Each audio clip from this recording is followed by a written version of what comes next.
Students, यापूर्वीच्या व्हिडिओमध्ये तुम्ही तुमच्या विज्ञानाच्या 7व्या धड्यामध्ये धातू आणि अधातूमध्ये धातूंचे गुणधर्म पाहिले होते। त्याच्यामध्ये तुम्ही धातूंचे भौतिक गुणधर्म म्हणजे properties, physical properties of metals पाहिले।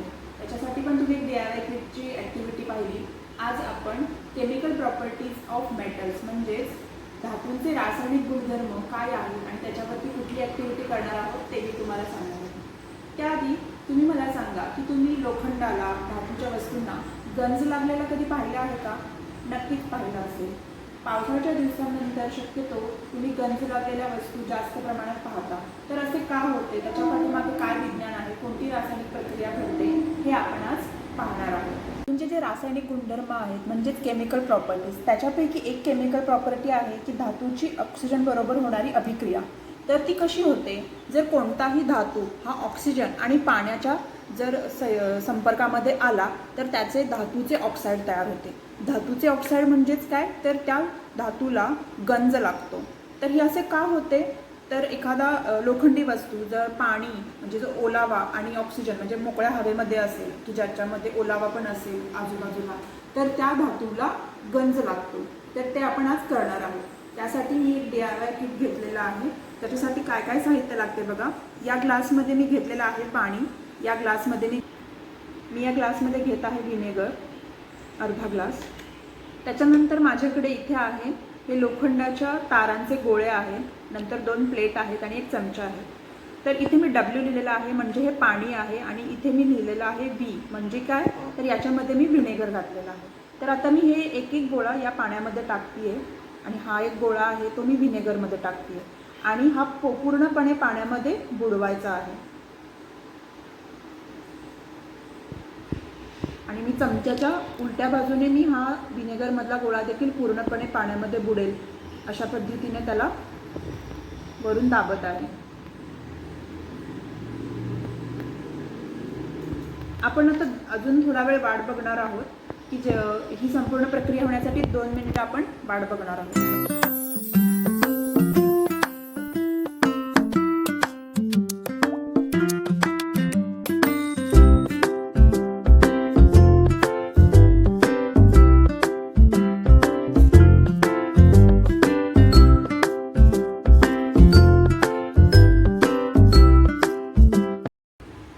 आता आपले 2 मिनिटं झालेली आहेत। तर आपण सर्वप्रथम हा जो पाण्यामधील लोखंडाचा गोळा आहे तो काढणार आहे। मी याच्यातलं पाणी पूर्णपणे काढते आणि या समोरच्या प्लेटमध्ये ठेवते जिथे W लिहिलेला आहे म्हणजे काय, तर हा पाण्यामधला गोळा आहे। त्याच्यानंतर हा जो व्हिनेगरमध्ये जो गोळा होता लोखंडाचा तो मी काढते, त्याच्यामधील व्हिनेगर पूर्णपणे ह्याच्यामध्ये पिळून घेते।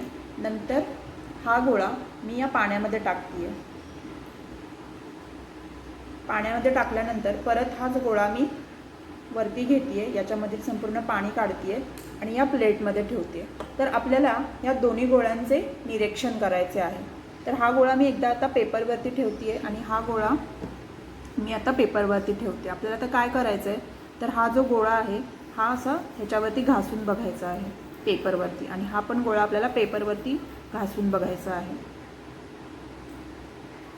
तर तुम्ही इथे निरीक्षण करू शकता की जो गोळा मी आधी व्हिनेगरमध्ये बुडवला आणि नंतर पाण्यामध्ये बुडवला त्याच्या इथं चॉकलेटी रंग तयार झालेला आहे, पण जो नुसता पाण्यातून काढून ठेवलेला आहे त्याच्या इथे चॉकलेटी रंग तयार झालेला नाही आहे। म्हणजेच काय, या गोळ्यावरती गंज चढलेला आहे, गंज चढण्याची प्रक्रिया सुरुवात झालेली आहे। असं का झालं, तर आधी हा गोळा मी या व्हिनेगरमध्ये टाकला। व्हिनेगर हे एक ॲसिड आहे म्हणजेच काय आहे, आम्ल आहे। तर या आम्लामुळे या लोखंडावरती गंज लागू नये असं जे कोटिंग असतं, गंज लागू नये यासाठी बसवलेलं कोटिंग आहे ते या आम्लामध्ये ते निघून गेलं। त्याच्यानंतर हा लोखंडाचा गोळा पाण्याच्या संपर्कामध्ये आला आणि याच्यामुळं पाण्याच्या संपर्कात आल्यामुळं या लोखंडी गोळ्यावरती आपल्याला गंज आलेला दिसतो आहे। जर तुम्ही हे 2 गोळे एकत्र ठेवून पाहिलेत तर एक गोळा तुम्हाला बिना गंज असलेला दिसत आहे आणि या गोळ्यावरती जर तुम्ही निरीक्षण कराल तर ह्याच्यामध्ये हलकासा चॉकलेटी रंग आलेला दिसत आहे। म्हणजे याचा अर्थ काय की याच्यावरती गंज तयार झालेला आहे। तर हे असं का झालं, कारण हा गोळा पाण्याच्या आणि हवेच्या संपर्कात आलेला आहे म्हणून याच्यामध्ये गंज आलेला आहे। हा गोळा मी पाण्यात टाकला पण ह्याच्यावरती गंज नाही आला, कारण की ह्याच्यावरती गंज लागू नये याचं कोटिंग आहे म्हणून ह्याला गंज नाही। या आधीच्या एक्सपेरिमेंटमध्ये आपण हे पाहिलं की रस्टिंग कसं होतं म्हणजेच गंज कसा लागतो। तर त्याच्या मागची काय कारणं आहेत, ते पाहण्यासाठी अजून आपण एक दुसरा एक्सपेरिमेंट करणार आहोत. तर त्यासाठी काय काय साहित्य लागतंय ते बघा. माझ्याकडे आहे व्हिनेगर, त्याच्यानंतर तेल, सल्फ्युरिक कॅल्शियम क्लोराईड, त्याच्यानंतर माझ्याकडे 4 टेस्ट ट्यूब आहेत, 4 खिळे आहेत आणि हा बोर्ड आहे ज्याच्यावरती हा संपूर्ण सेटअप मी लावणार आहे. त्याच्यानंतर माझ्याकडे आहे पाणी. ह्या सगळ्या गोष्टींची मला आवश्यकता आहे.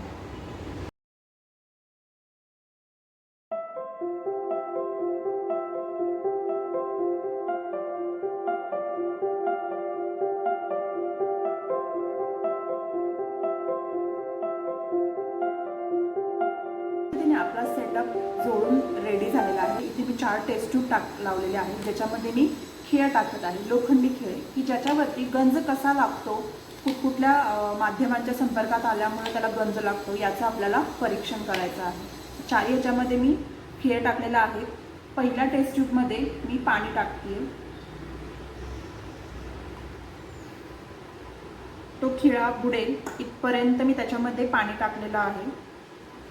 त्याच्यानंतर दुसऱ्या टेस्ट ट्यूबमध्ये मी कॅल्शियम क्लोराईड टाकते, की जे पावडर फॉर्ममध्ये पण येतं आणि लिक्विड फॉर्ममध्ये पण येतं.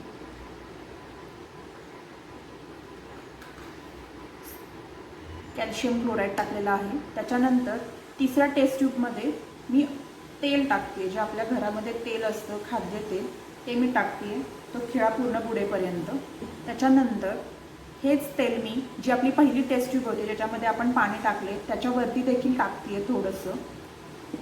आणि शेवटच्या टेस्ट ट्यूबमध्ये परत मी पाणी घालत आहे, तो खिळा बुडेल इथपर्यंत. आणि या सर्व टेस्ट ट्यूबची झाकणं जी आहेत ती आपल्याला घट्ट बंद करायची आहे, जेणेकरून कुठल्याही प्रकारे बाहेरील हवा याच्या आतमध्ये जाणार नाही.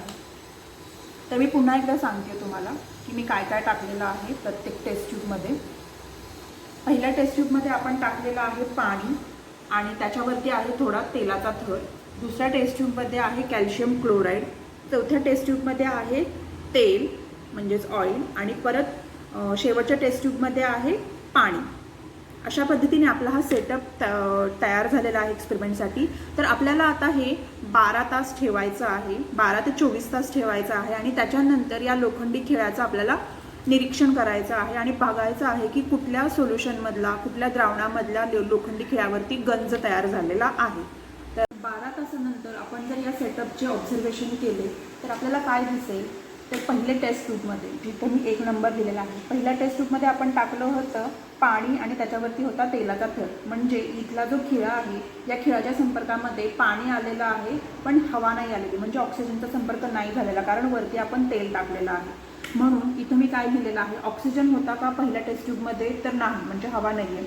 ओलावा आहे का, पाणी असल्यामुळे ओलावा आहे, पण गंज लागलेला आहे का, नाही. तर गंज केव्हा लागतो, जेव्हा कुठलाही धातू हा ऑक्सिजन आणि पाण्याच्या संपर्कात येतो तेव्हा धातूचे ऑक्सिडेशन होते, म्हणजेच त्याला गंज लागतो. तर इथे आपल्याकडे ऑक्सिजन आहे, ऑक्सिजन नाही आहे, हवा आहे, त्याच्यामुळे गंज नाही लागलेला. तर दुसरी टेस्ट ट्यूब, दुसऱ्या टेस्ट ट्यूबमध्ये आपल्या 2 नंबरच्या टेस्ट ट्यूबमध्ये आपण काय टाकलेलं, तर कॅल्शियम क्लोराईड. तर त्याच्यामध्ये ऑक्सिजन आहे का, तर आहे.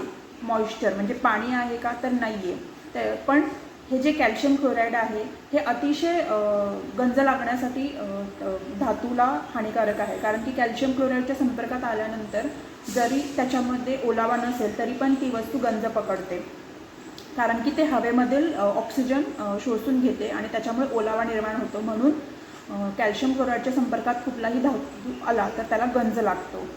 तिसरी टेस्ट ट्यूब, तिसऱ्या टेस्ट ट्यूबमध्ये आपण टाकलं होतं पाणी, की ज्याच्यामध्ये ऑक्सिजन आहे का, हवा आहे का टेस्ट ट्यूबमध्ये, तर आहे. पाणी आहे का, म्हणजेच मॉइश्चर, ओलावा आहे का, तर नाही आहे. आणि त्याच्यामुळे तिसऱ्या टेस्ट ट्यूबमधील खिळ्याला गंज लागलेला नाही आहे, कारण की या खिळ्याच्या संपर्कामध्ये पाणी आणि हवा दोन्हीही आलेलं नाही आहे, म्हणून ह्या खिळ्याला गंज लागलेला नाही. तर चौथ्या नंबरची टेस्ट ट्यूब, तर चौथ्या नंबरच्या टेस्ट ट्यूबमध्ये आपलं पाणी होतं. तर ऑक्सिजन आहे का, या टेस्ट ट्यूबमध्ये हवा आहे का, आहे. त्याच्यामध्ये ओलावा आहे का, तर आहे, कारण पाणी आहे. त्याच्यामुळे या खिळ्याला गंज लागलेला आहे, की ज्याचं तुम्ही निरीक्षण देखील करू शकता. तर याचं सारांश म्हणजे निष्कर्ष काय झाला, तर जो धातू आहे तो धातू जर ऑक्सिजन आणि पाण्याच्या म्हणजे ओलाव्याच्या संपर्कात आला तर त्या धातूचं ऑक्सिडेशन होत असतं, म्हणजेच त्या धातूला गंज लागत असतो.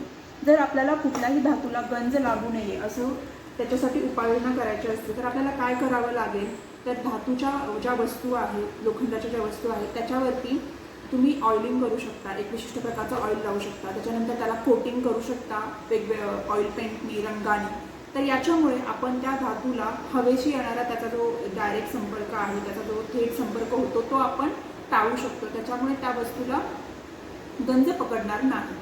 तर हे या एक्सपेरिमेंटमधून तुम्ही शिकलेला आहात की धातूला गंज कसा लागतो, त्याच्यामागे काय कारणं आहेत आणि गंज लागू नये म्हणून आपण काय केलं पाहिजे.